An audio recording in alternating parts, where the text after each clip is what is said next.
Hello everyone, and welcome to Evenings with an Author at the American Library in Paris.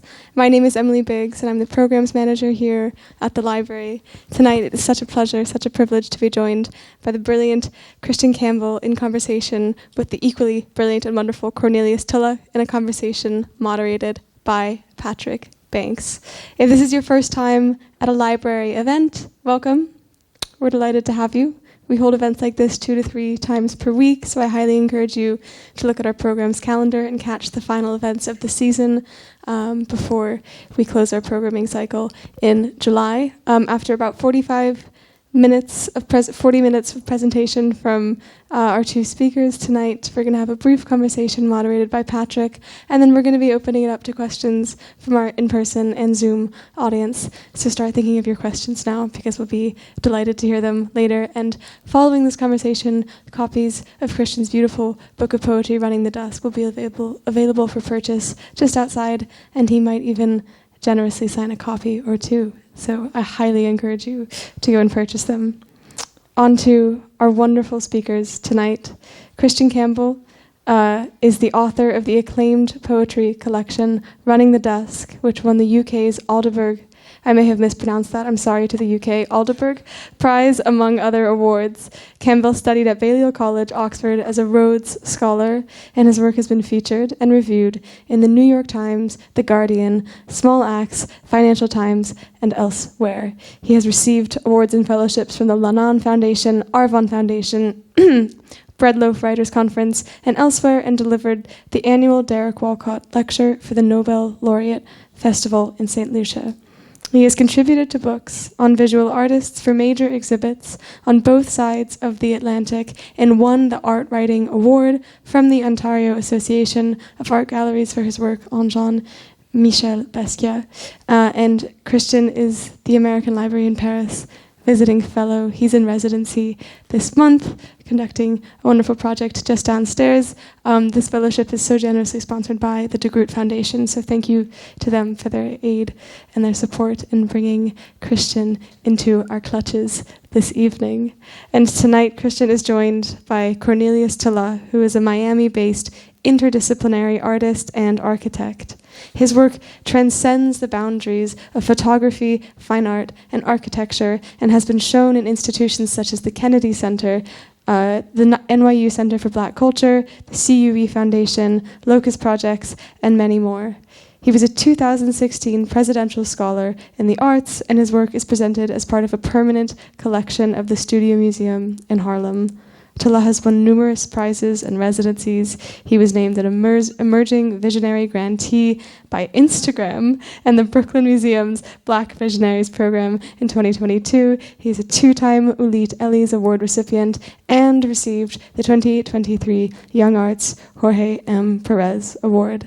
And tonight, moderating this conversation is the wonderful Patrick Banks, who has spoken many times at the library and is a cherished friend, and also the founder of the California, which is a consultancy specializing in advertising and collaborating with artists, creatives, and entrepreneurs in the areas of strategy, cultural production, and business development. The California was also a partner organizer for this event, so thank you so much to them. Patrick's diverse professional background and passion for the arts drive his commitment to empowering and elevating the global creative community. So Patrick, Cornelius, Christian, thank you so much for joining us tonight for this conversation on art and diaspora. Can we have a huge round of applause, please, for our speakers? Thank you. So thank you, Emily. So I would like to thank the American Library, and I would like to thank Christian as well. This event initially was going to be Christian using this platform to highlight his work as an artist in residence, but Christian and the American Library was very generous when I brought this proposal to bring in Cornelius as an additional speaker.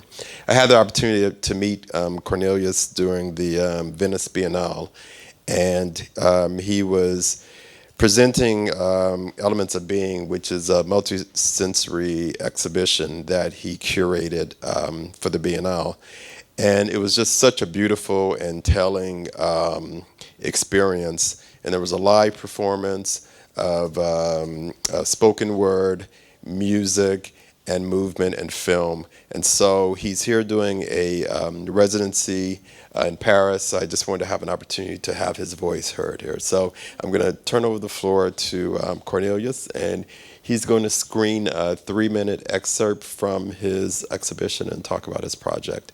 And then after he finishes, then Christian will talk about his project as well. Thanks. Hello. Yes, and so with kind of, I'll talk a little bit about the piece before they screen it and play it, but Elements of Being was this piece kind of brought together by different voices of alumni and residents from a residency called Artists in Residence in the Everglades, which is based in Miami. And you're wondering, why are artists in the Everglades when there's alligators and crocodiles and all those things?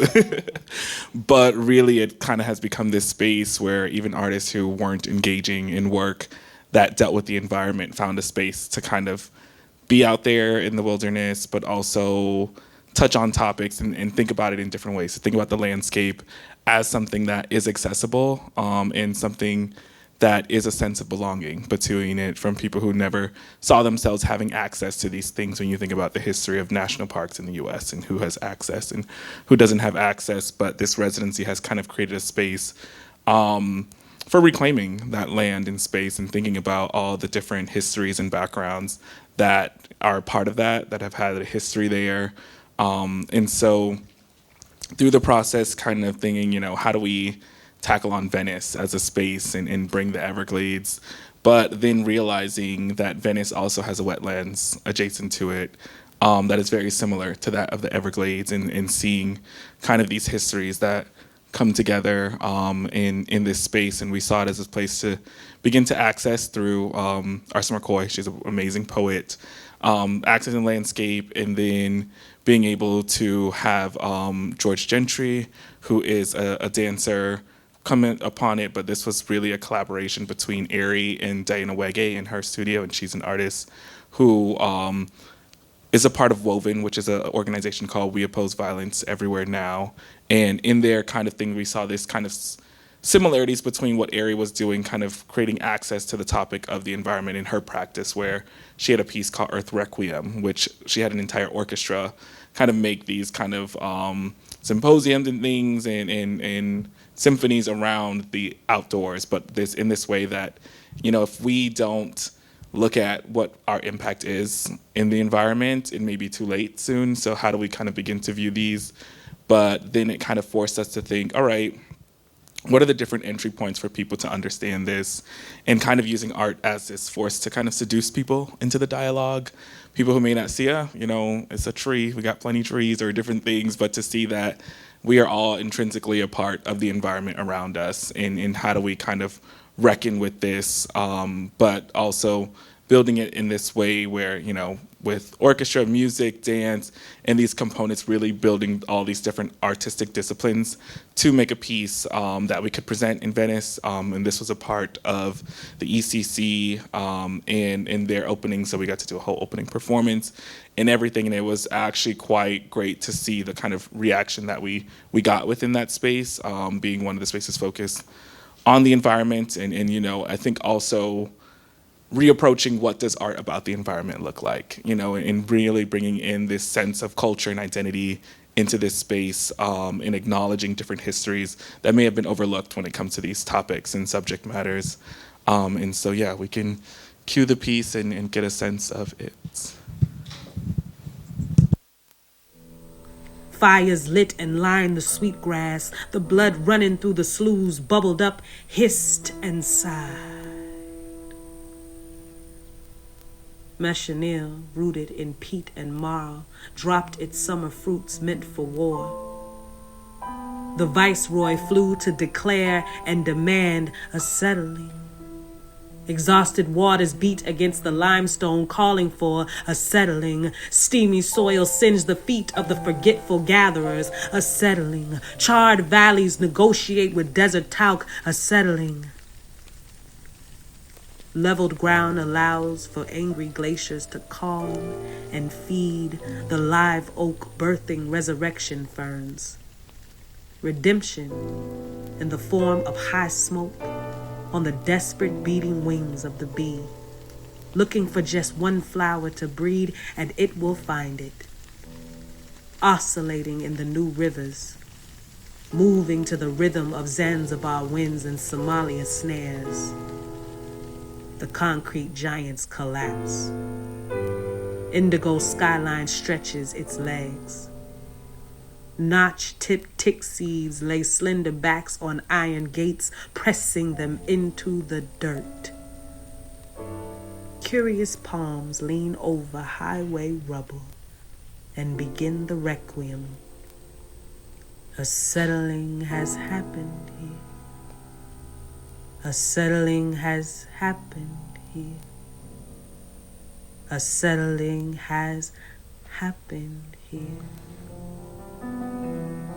Now she can begin. Wake up!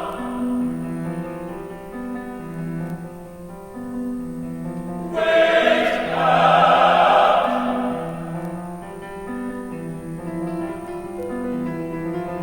Wake up, wake up!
So showing a little clip of it, but this excerpt really kind of giving the space.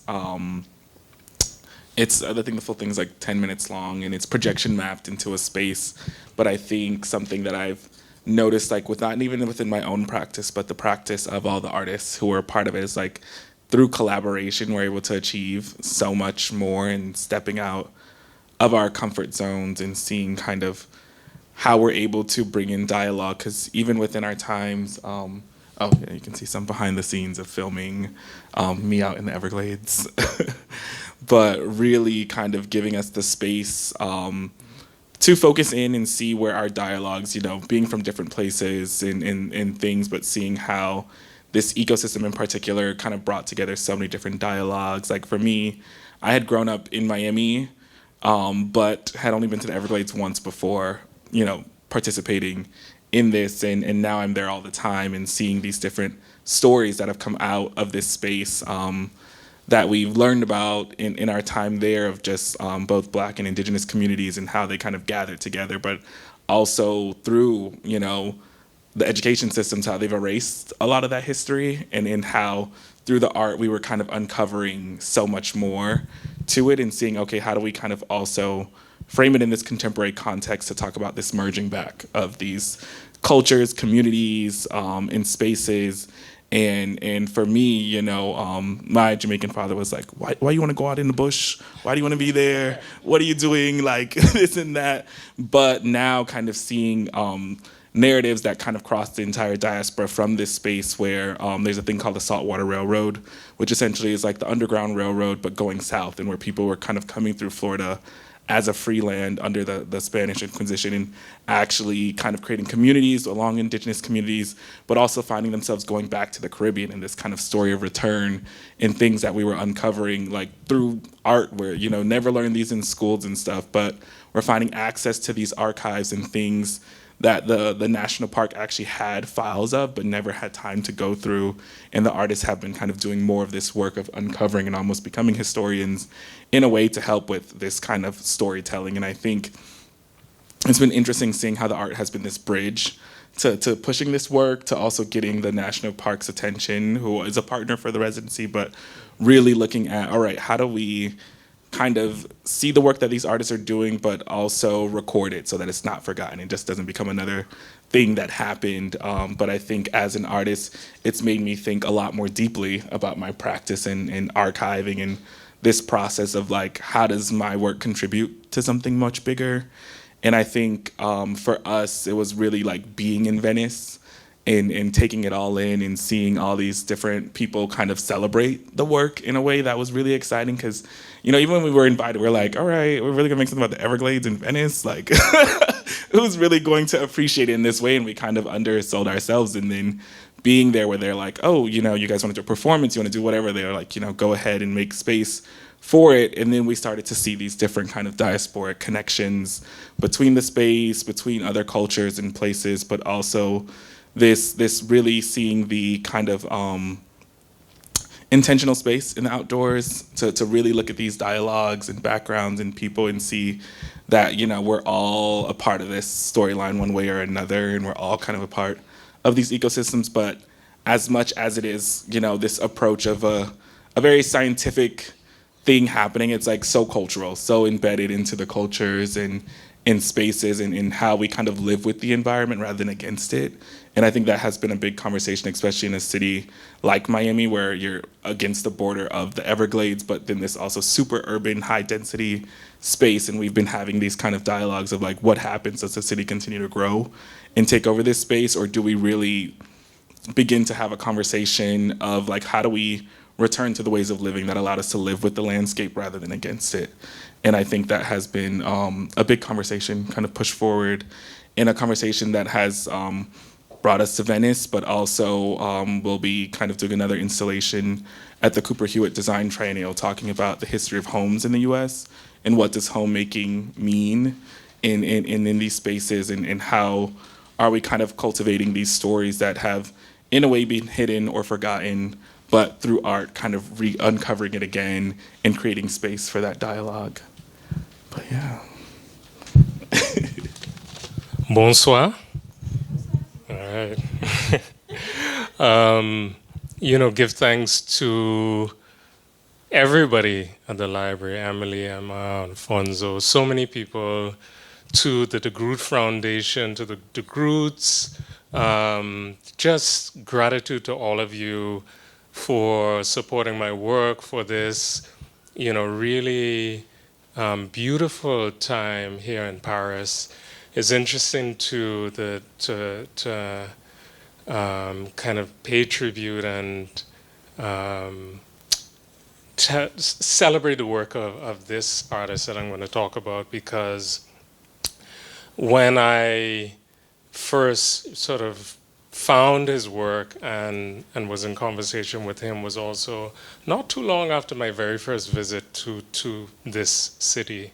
In another essay, I say, as somebody who, you know, as the Caribbean goes, has, you know, the ancestry here, French ancestry, I say that, you know, I have business in this country, but also that I am the business in this country.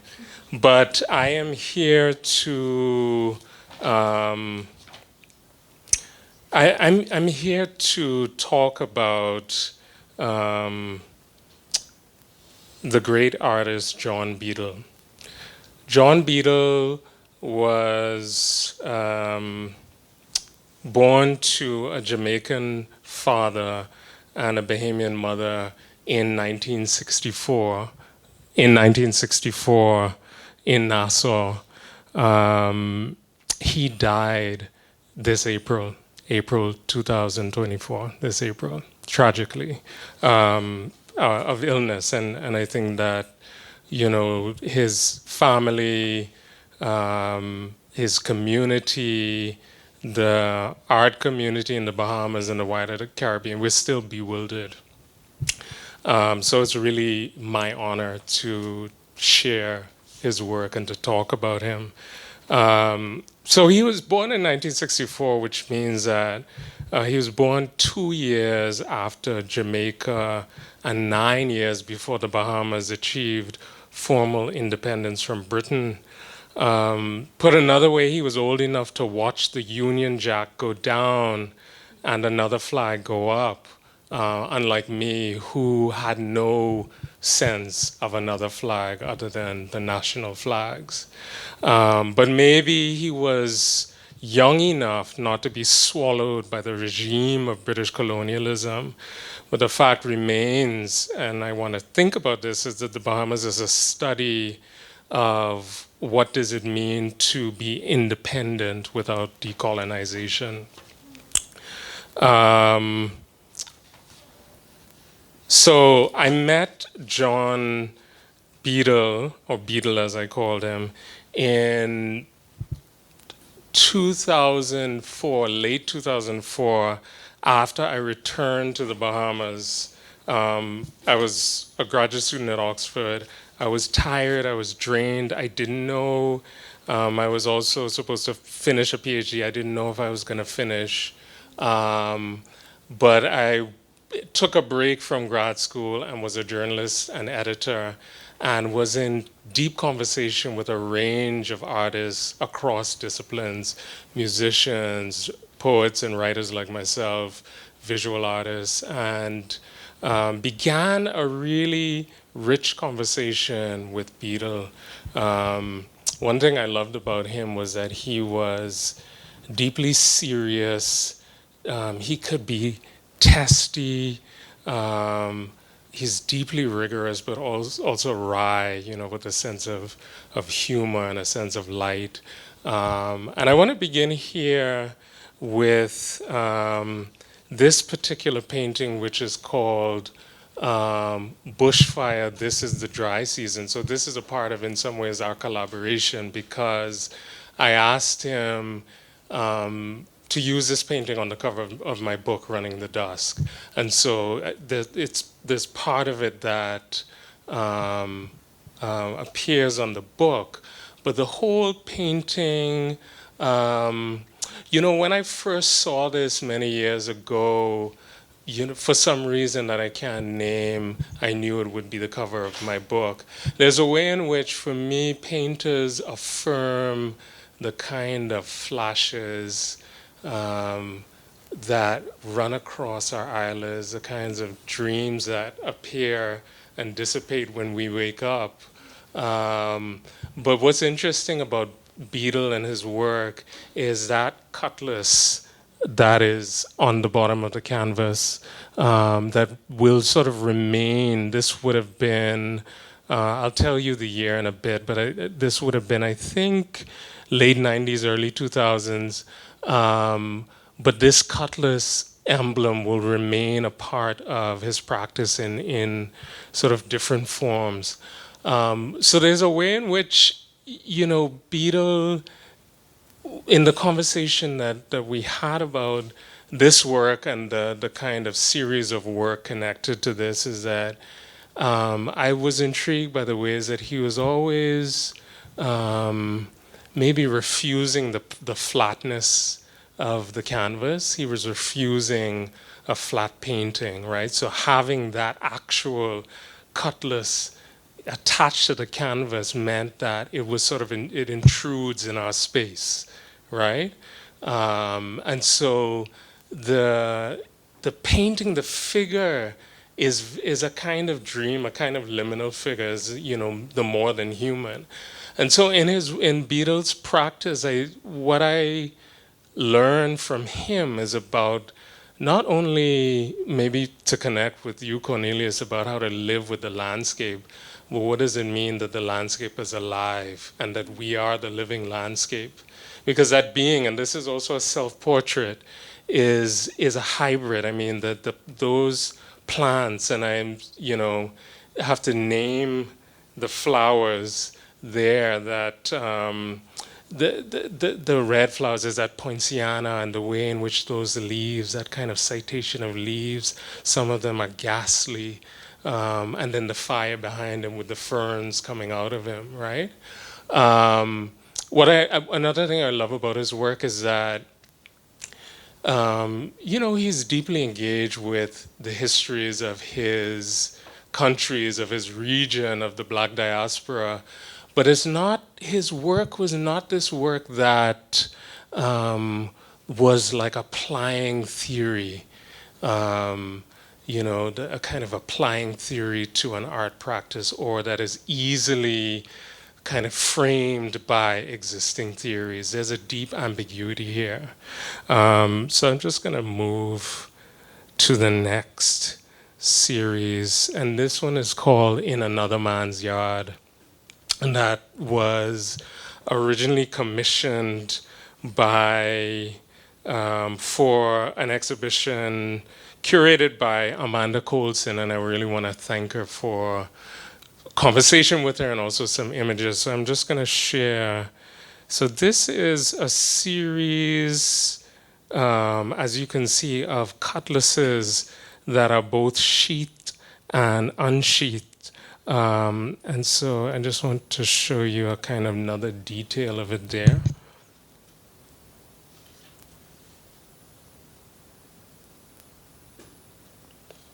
And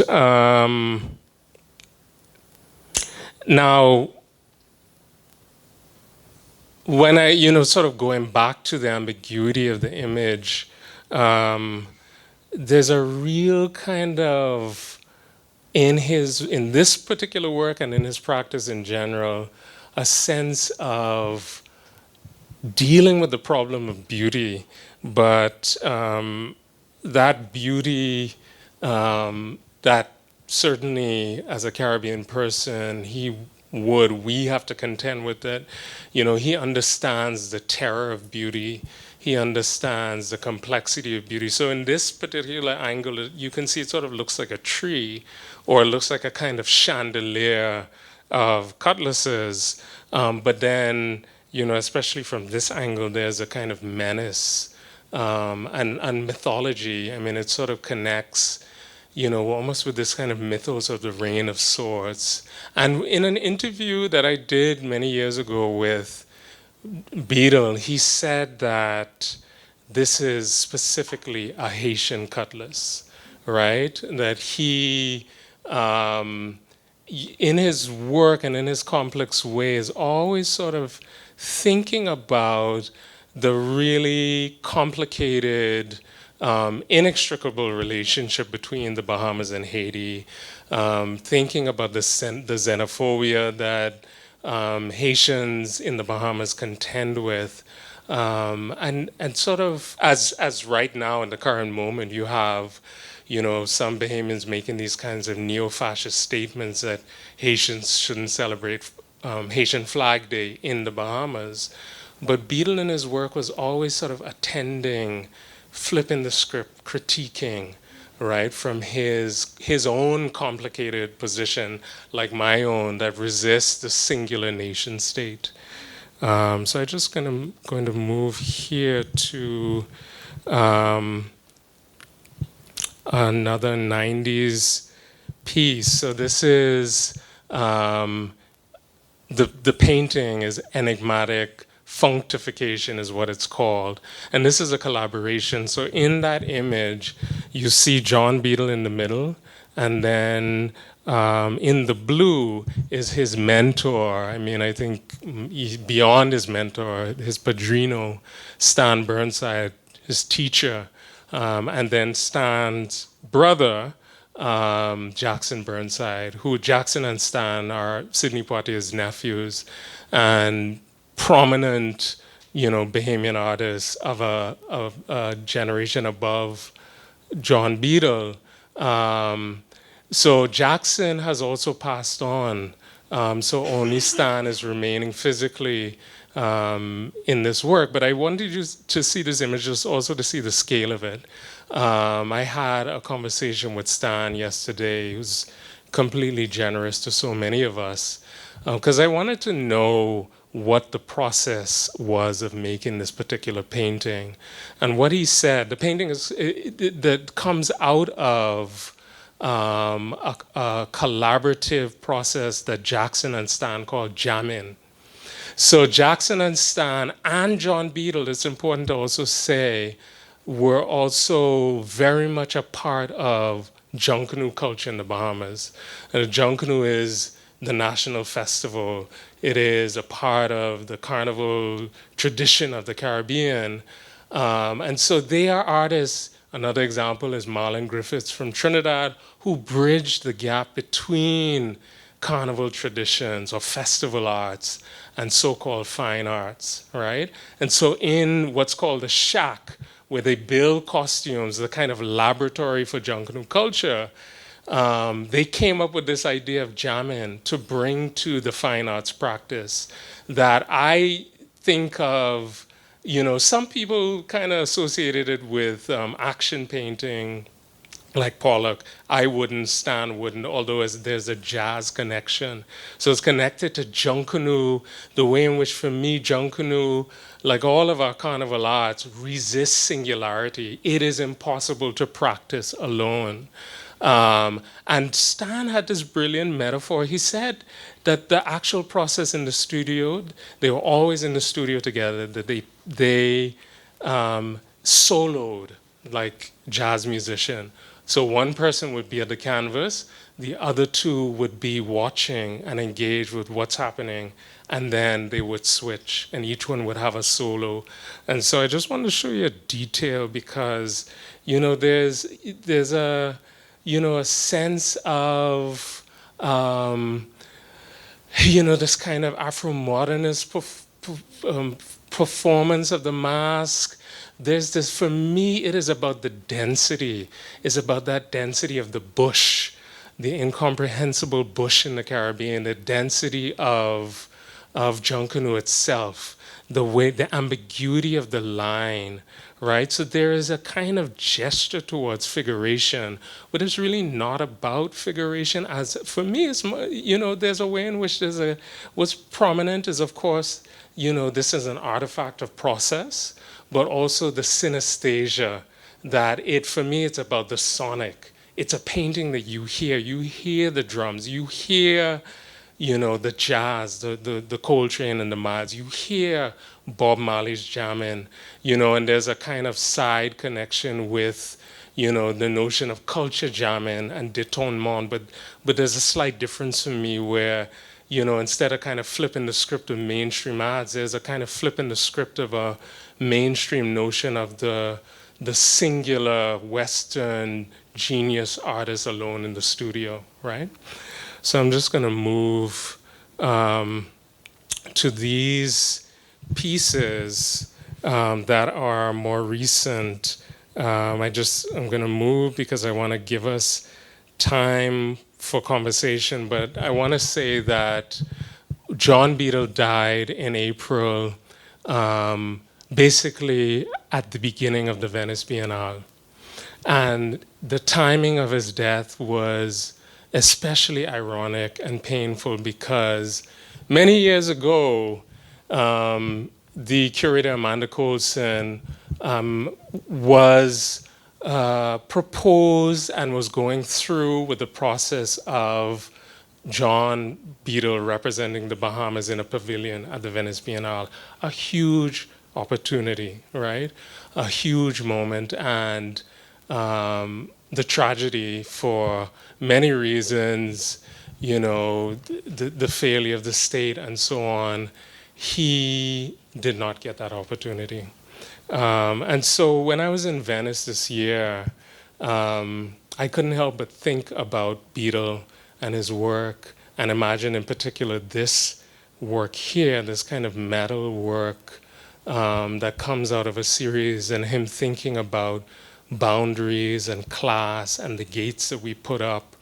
And for this edition of the Venice Biennale, which was under the theme Foreigners Everywhere, which I find, to be honest, heavy-handed, corny, flat to my poet's ears. The work was strong in its materiality, but I think the theme is really weak and troubling, but there's a way in which Beadle's work anticipates, I think, what they're trying to go for in the way that he's kind of thinking through not only the fiction and problem of boundaries, but even the idea of like, what does it mean to be a boundary, to actually be a boundary, and the violence of that. I mean, we think about Rafah, we think about Gaza right now, in this moment, and the terror we're experiencing, and at the same time with the sort of polysemous complexity of his work, that I can't help seeing in these sort of metal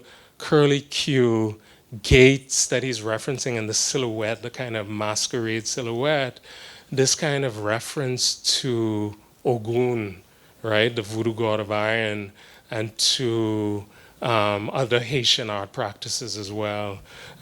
So the thing I just want to end with is the thing that I'm thinking about, the overarching question that I want to raise with you is,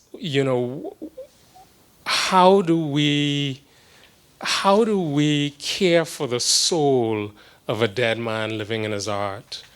What does that mean? What does that practice look like? And one way I was thinking about as I watched his funeral on video and watched what I love, the Junkanoo Rush Out, that there's always Junkanoo, especially for someone like him who's a legend in the Junkanoo community, that there's always Junkanoo dancing in the street for people that have died. And I was thinking about it, my provocation that I want to leave you with, that I'm thinking about is an idea that I'm calling subjunctive curation.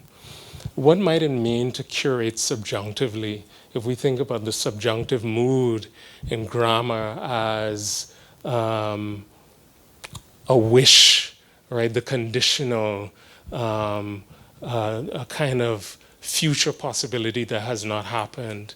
And then when we think about the etymology of curation and curate, that we have to go to its medieval origins that mean not necessarily the sort of 1979 very new meaning that we know about selecting and organizing exhibitions, but its origins, in the idea of a curate in the medieval sense of a spiritual guide that cares for souls.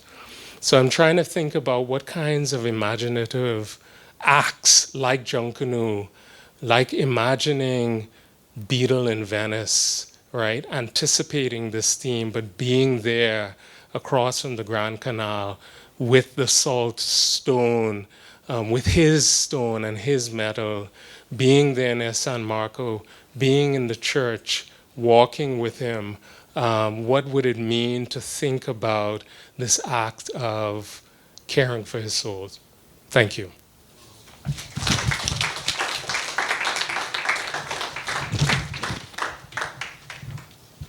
So before I open it up to the audience, I'll pose a question to Christian and also to Cornelius. So Christian, when you were talking about the concept of boundary, and I'm thinking about that within the context of artists from the Caribbean and the boundaries that are somehow placed on artists based on where they're from and where they choose to practice their work. Where do you see that as a creative from the Caribbean, being that very much of the work is based on your place and where you're from and how it's influenced you, but oftentimes there's this boundary, if you don't leave the art world and the creative world, puts this artificial boundary in that if you stay in that place, you're not given the opportunity to talk about that place. Yeah, I mean, that's a complex question. I suppose I'm thinking about what, myself as a younger, sort of one of a range of younger artists that was really galvanized and inspired by John Beadle. But I'm just not an artist. I'm an artist with a pen as opposed to on the canvas and spatial in that way, although I don't think of them separately. But I think this thing that I think my work shares with Beatles' work and with a number of Caribbean artists is that, I think as a Caribbean artist, there's a kind of ethical injunction to interrogate and transgress boundaries, right? I mean, and so there are, I mean, if I stick to Beatles' work, and I really want to think about that as a kind of model, is that he was thinking about boundaries in really complicated ways, but about a kind of disrespect for the boundaries. So there's a number of ways, and I'm going to get to what I hear you implying as well about the politics of the market. But I think, what is incredible about his practice is also the kind of formal and disciplinary restlessness. I just gave you the smallest taste about, his practice as a painter, but a painter that is not constrained or refuses to be constrained to the boundaries of the canvas, the dimensions of the canvas, or the boundaries of the white cube, for that matter. And then he moves to wood, which he also sees as painting. When you go to, I'm an etymology freak. When you go to the etymology of painting, you go back thousands of years. Incision is there. So he's right. I mean, in that even formal sense, you go to some of his work that's installation and more conceptual. And as I've learned, he's returned to painting, which is interesting in this moment in which kind of black figuration, in really kind of complicated ways, is making a comeback, as it were. But I think, using Beatle as a model, I think, I was really thinking about, that he is this great artist that is overlooked, deeply brilliant and rigorous. But there's also a question I ask myself, is overlooked by whom? Not overlooked by me. You know what I mean? And those that love him and know him. But he was, I think, Beatle the boundary for Beatle is also about the market, that he's not an artist who is interested or comfortable with the kind of thing that you need to do to market yourself as an artist. And, it feels interesting, especially in a moment where you see artists whose marketing is so adept that it supplants the art or it becomes the art. Well, for Beatle, the art is the art is the art, right? And I think that, and in my conversation with Amanda Colson, with, Erica James, people who are in the art world and know the art world in the Caribbean, the Bahamas specifically, is also that there is only more recently an ecosystem of, not only the National Art Gallery, but actually galleries who are advocating, selling the work, going to fairs internationally, and so on. So you see Bahamian artists that a generation below are doing well, but Beatle didn't have that coming up. And he also left, did his MFA, did his undergrad, did his MFA at Tyler School of Art in Temple in Philadelphia, trained in Rome, Italy, but he went back to the Bahamas and is deeply, he's so committed to the community. I mean, and when I say that, I mean the ecology. He's in community. I mean, those people in the John Canoe Shack, his family, but those trees, the sea, the leaves, he would go on these bushwalks. He loved the bush. And one of my regrets is he invited me to go. He collects plants, and that's a part of his inspiration. So, I think that,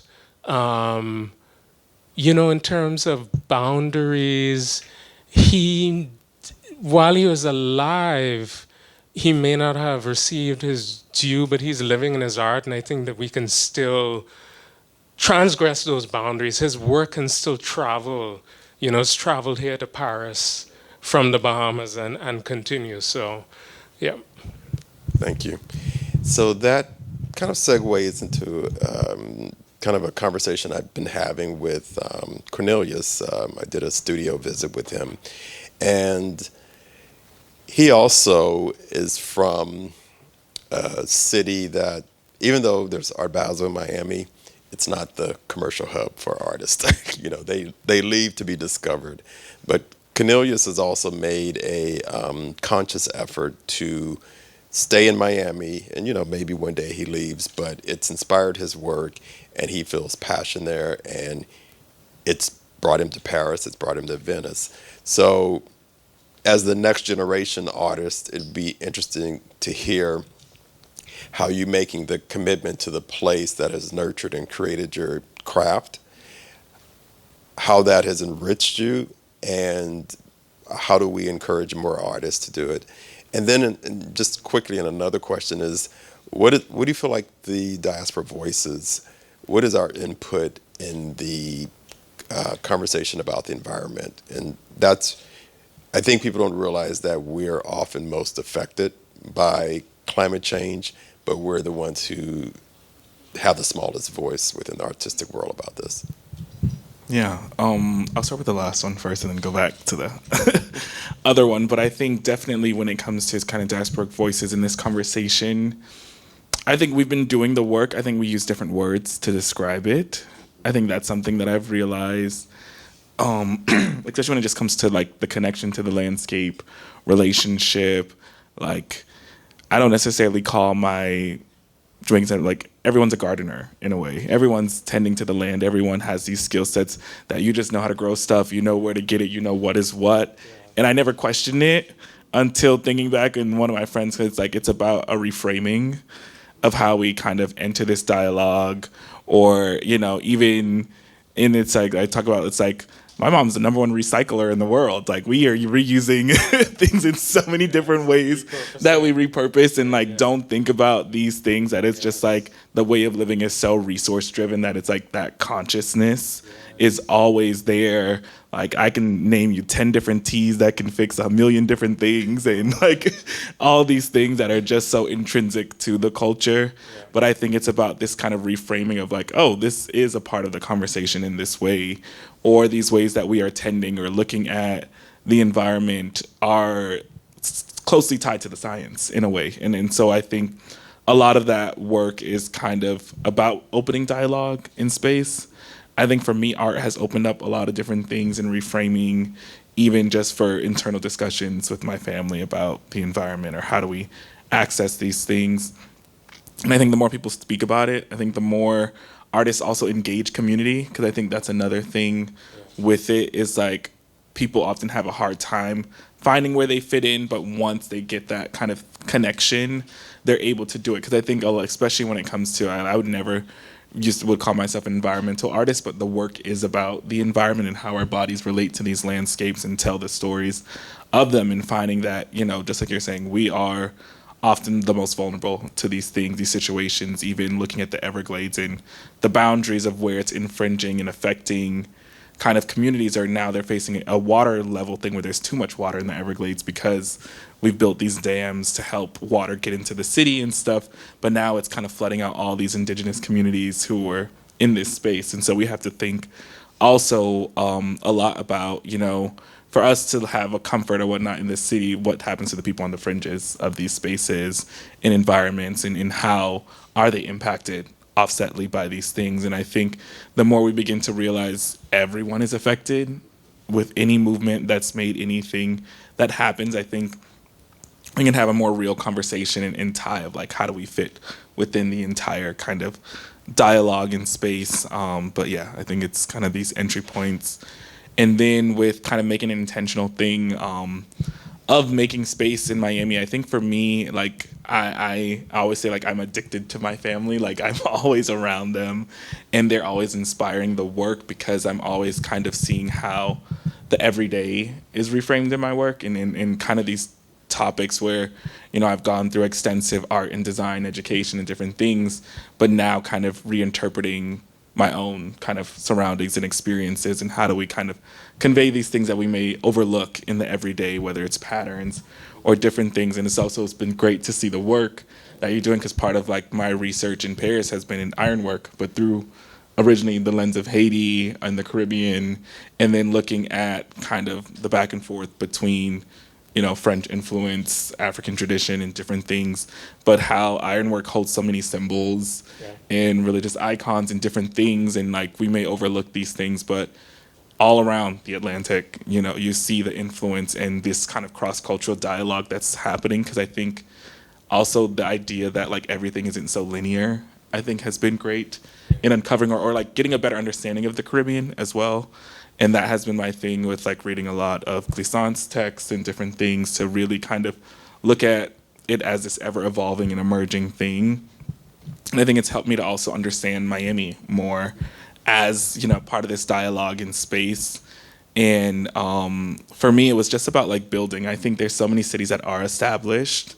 And as an artist, you can go and fight the gauntlet if you want in these spaces. But I think for me, it meant so much more to like be in a city that I'm from and what it means for me to be there, taking up space. And I think especially in this moment where the arts community is growing so quickly, I think I've honestly, and it's kind of sad to say, but like I've seen artists who aren't from there get lifted and boosted up by the city, which has this weird correlation of like taking in outsiders and kind of boosting them as the face of the city. But I think I've realized how much it means, even just like not necessarily for other people, like for my cousins to see me come to Miami and thrive in this way and be able to make space for these different dialogues, for them to come to an opening and kind of realize that the practice is much more than the work in a sense, and that it's like about being there, about taking up space, but also how this also provides space for other artists to see themselves in these spaces, where I think a big issue with Miami, where people were actually leaving, like most Miami artists end up going to New York and they make it big, but then New York's like, that's our artist. Like they're gonna big them up, put them up in these ways, where I think now the city's realizing how integral art is to its development, obviously because finance of Art Basel and all this influx of things, but I think also the dialogue that's happening, where we're kind of like uncovering the city in a new way and also contributing to the culture as it kind of develops. And I think that's where I also see my stake in the city as important, because who gets to tell the story of what happens to this kind of ever-changing, developing space, whereas like the city is growing astronomically quickly, but it's going to be shaped by who's there and who's taking up space and who's kind of keeping these things.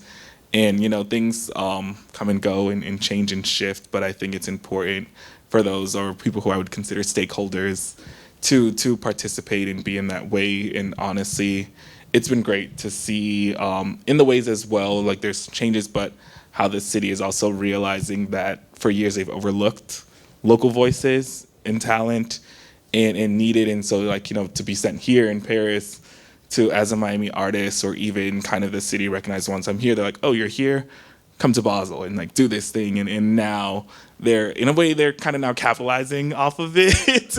And it's this kind of weird dynamic, but I think it's also very important to realize I think the agency that we have as artists, and to be able to like make decisions or ask for things. I think that's another thing too as an artist, that in the beginning I was like almost scared to ask for things, but then you realize like, if they want to, they will. They have the opportunity in spaces, and to honestly ask for more and what, and just kind of see where that goes. But I think it's really important for me to be in connection with Miami, to give back to that space, to build different things, because from the travels and different things, I also realized how much of an asset I become to the city itself, where now skills that I've learned back in architecture, different things I'm now applying to workshops for younger students and younger artists to kind of contribute in this way, and how it just becomes a cycle. And it kind of, you kind of need, in a way, to contribute and bring those resources back in order for the city to kind of grow forward. Thank you. So now we're going to open it up to the audience. Can we have a round of applause first?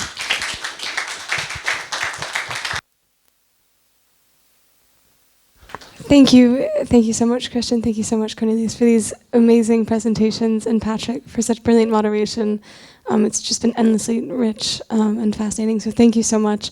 If we have time for in-person questions, we'll begin in person, and then we'll switch to Zoom if we have time, so raise your hand very high, and I will bring you the microphone. Yes. Thank you. Before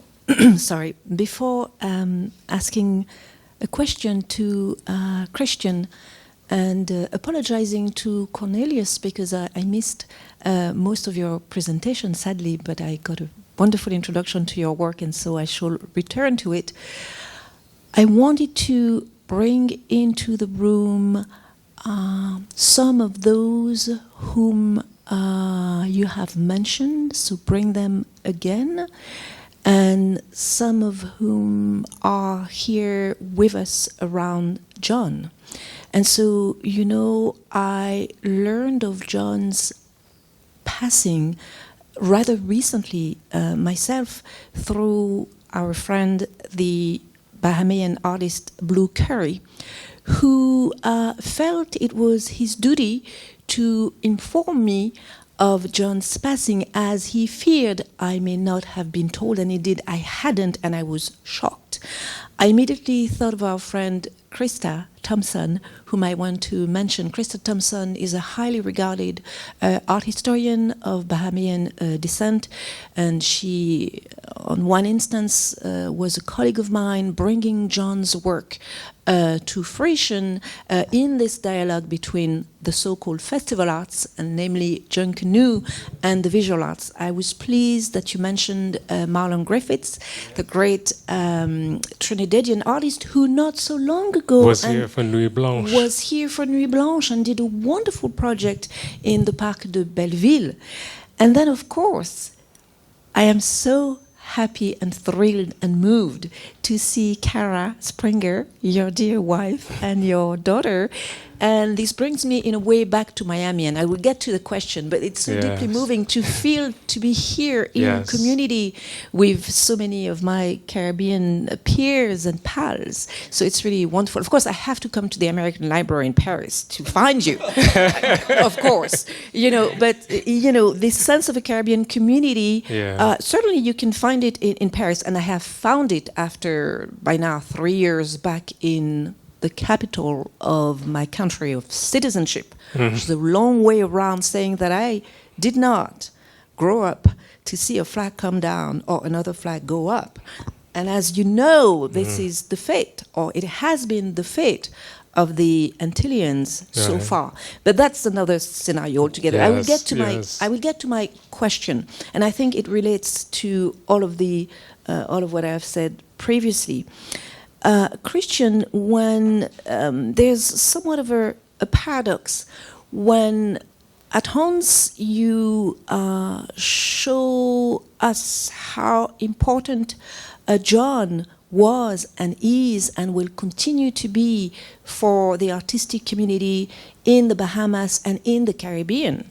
And of course far broader for those who care about our practices. So you establish this very clearly, and yet at the same time you say, well, John is overlooked, not by me. And so how do we bridge from still yearning to, you know, mainstream recognition, i.e. Venice. I was in Venice too, you know, actually to see one of our French Antillean artist, Julien Creuset, being celebrated as a French artist in the French Pavilion. So how do we move away from this need from mainstream validation, even as we do recognize that we have our genealogies, which we do honor, from Sidney Poitier to the Burnside, to John, to you, you know, to the critics, to the art historians who do build community around the artist. So to your beautiful question back at you, how do we honor the life of a dead artist living through his art, not being overlooked by us, and isn't us the center and all we need? Thank you so much. You know, it's funny to see you because there's a quote from En Masse that you curated where I just want to share from John Beadle, that he says, "I want my art to communicate with the same patois and poetry as my tongue." And I think that maybe, one way of answering your question, which is a really important provocation for all of us, and an ongoing one for the Caribbean. I think in some ways Beatles work as a model, and so to respond to your question, is it one of the things that I think impacted me about his practice and his work is that I saw, I could see it, even though I may not have had the language right away, as I could see the deep rigor of his work, and again, the ecology, the living landscape, that it was a part, it's not separate. That figure in Bushfire, it is the landscape. He is the language is the landscape. And so the ethics of the art, for me, reminds us about, well, what does it mean to not have to pander to the gods of the so-called European canon, but to absorb them and use what we need. Because we also did this Paris, as I, in Montreuil, go to Aimé Césaire Square and see his face, or Basquiat, another place named for Basquiat, that we're present here. This is our space too. We have ways to claim this space.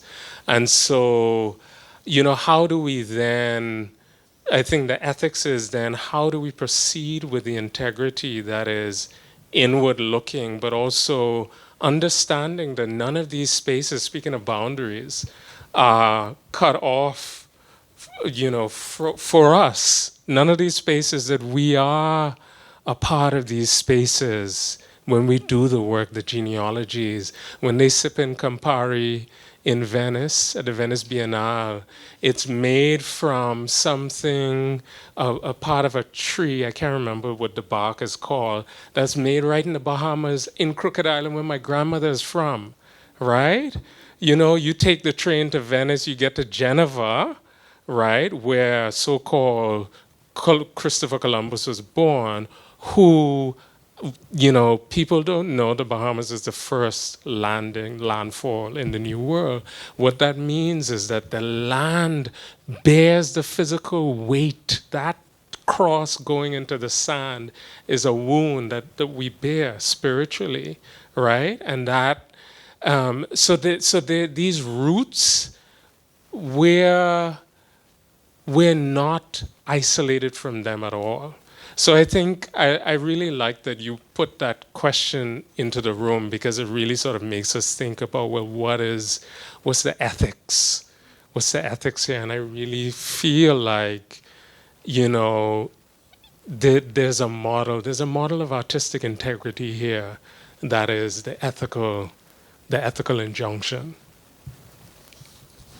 We have a question on Zoom, and I'm so sorry, but it will be our last question of the evening because we've run over a bit. But we have Stephanie Gills, who's asked, what is some advice that you have for artists that are impacted by the African diaspora and want to reconnect to their ancestral roots, but do not necessarily have the resources accessible to do so? And I'll ask this to both of you.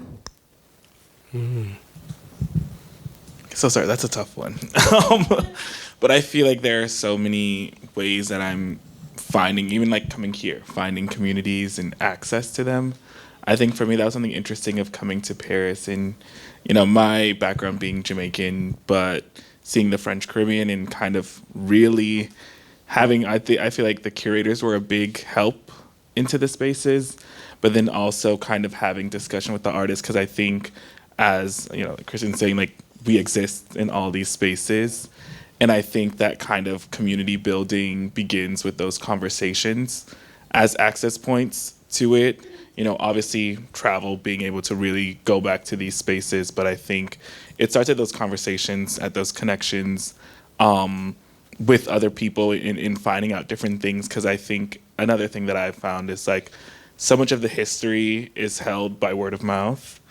And so many stories and things that I've even uncovered about my own, background in ancestry, the meat of it has been through conversation and dialogue. And I think that's like a great entryway to start, obviously needing resources or other things beyond that, but you never know kind of where those will take you. Yeah, just to connect with that, I think I like what you're saying about community. And I think another part of that that's really important is making community with our ancestors and elders. And what that means is the kind of research and reading, really thinking about the genealogies of these practices and doing that work.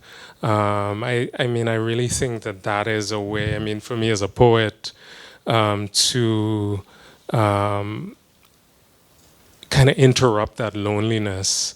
It's really being community with our ancestors. Being, for me, being in Paris alone is, being in community with Césaire, Fanon, Baldwin, Glissant, Celan, Hemingway, right, and so on. But I also think that the question that Stephanie, I think this is the name, raises is a question that is at the root of the innovation of Black diaspora practices. Or how do you, it's funny, with the COVID shutdowns, I was thinking of, we as a survival had to figure out how to sort of think ourselves in multiple places at once, and how to think beyond the boundary, to cite C.L.R. James, right? Is that how do you sort of read yourself or research or study in that expansive way that Fred Moten talks about? How do we sort of think beyond the boundary and study beyond the boundary? I think that is also a part of this, with the physical, which is important, building of community, that metaphysical building of community through study, and the presencing of spirit, I think, is really important as well. So, can we have a final round of applause, please?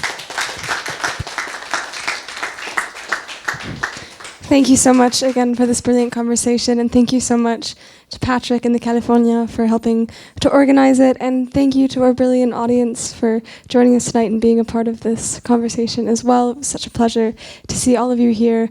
I do hope you'll join us next week for our final week of programming. Christian will be making a return to talk about Sidney Poitier. We'll also have our other visiting fellow, Adam Schatz, who will be in conversation with Claire Denis and with Jake Lamar. So it's an exciting final week ahead of us. As I mentioned at the beginning of this evening, copies of Running the Dusk are available for purchase. So if you have not read this absolutely wonderful collection, I highly encourage you to go and purchase it now. I hope you have a lovely summery evening, and I look forward to seeing you next week. Thank you so much. Good night.